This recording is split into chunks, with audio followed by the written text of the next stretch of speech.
श्री राधे राधे। आपका स्वागत है मेरे इस YouTube चैनल डिवाइन हिंदी कहानियों में। आज मैं आपको कार्तिक महात्म्य अध्याय 3 सुनाऊंगी।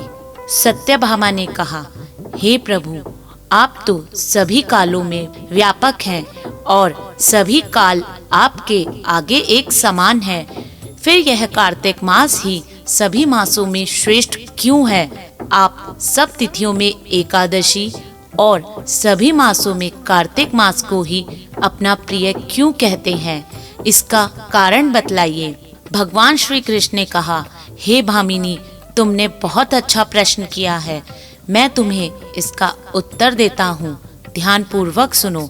इस प्रकार एक बार महाराज बैन के पुत्र राजा पृथु ने प्रश्न के उत्तर में देवर्षि नारद से प्रश्न किया था और जिसका उत्तर देते हुए नारद जी ने उसे कार्तिक मास की महिमा बताते हुए कहा, हे राजन, एक समय शंख नामक का एक राक्षस बहुत बलवान एवं अत्याचारी हो गया था। उसके अत्याचारों से तीनों लोकों में त्राही त्राही मच गई थी। उस शंखासुर ने स्वर्ग में निवास करने वाले देवताओं पर विजय प्राप्त कर इंद्रादि देवताओं और लोकपालों के अधिकारों को छीन लिया। उससे भयभीत होकर समस्त देवता अपने परिवार के सदस्यों के साथ सुमेरु पर्वत की गुफाओं में बहुत दिनों तक छिपे रहे। तत्पश्चात निश्चिंत होकर सुमेरु पर्वत की गुफाओं में ही रहने लगे।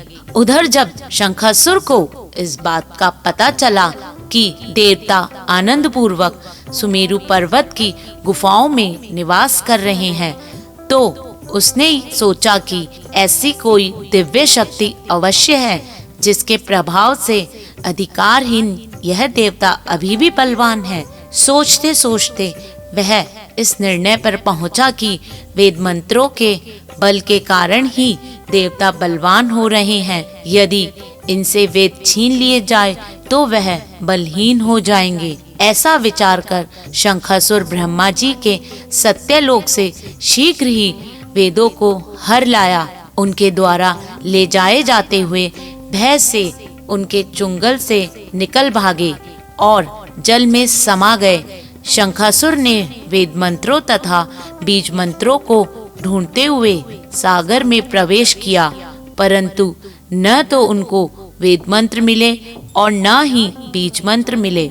जब शंखासुर सागर से निराश होकर वापस लौटा तो उस समय ब्रह्मा जी पूजा की सामग्री लेकर सभी देवताओं के साथ भगवान विष्णु की शरण में पहुँचे और भगवान को गहरी निद्रा में जागने के लिए गाने बजाने लगे और धूप गंध आदि से बारंबार उनका पूजन करने लगे।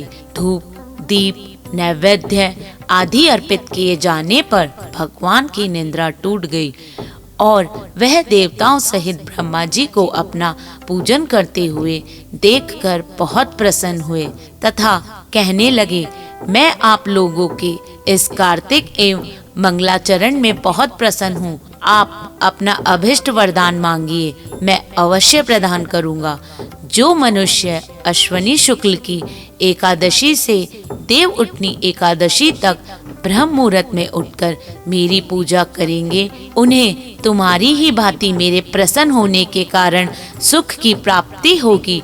और लोग जो अर्घ आचमन और जल आदि सामग्री मेरे लिए लाए हैं, वे अनंत गुणों वाली होकर आपका कल्याण करेगी। शंखासुर द्वारा हरे गए संपूर्ण वेद जल में स्थित हैं। मैं सागर पुत्र शंखासुर का वध कर के उन वेदों को अभी ला देता हूँ। आज से मंत्र बीज और वेदों सहित मैं प्रतिवर्ष कार्तिक मास में जल में विश्राम किया करूँगा।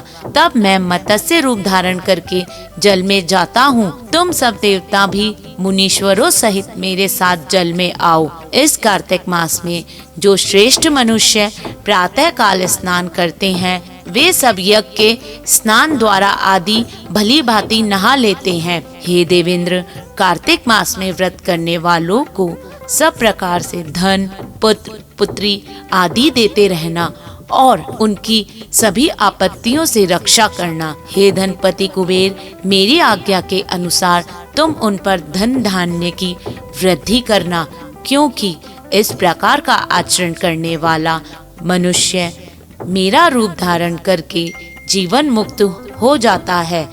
जो मनुष्य जन्म से लेकर मृत्यु उपरांत विविध पूर्वक इस उत्तम व्रत को करता है, वह आप लोगों का भी पूजनीय है। कार्तिक शुक्ल पक्ष की एकादशी तिथि को तुम लोगों ने मुझे जगाया है, इसलिए यह तिथि मेरे लिए अत्यंत प्रतिदायिनी और माननीय है।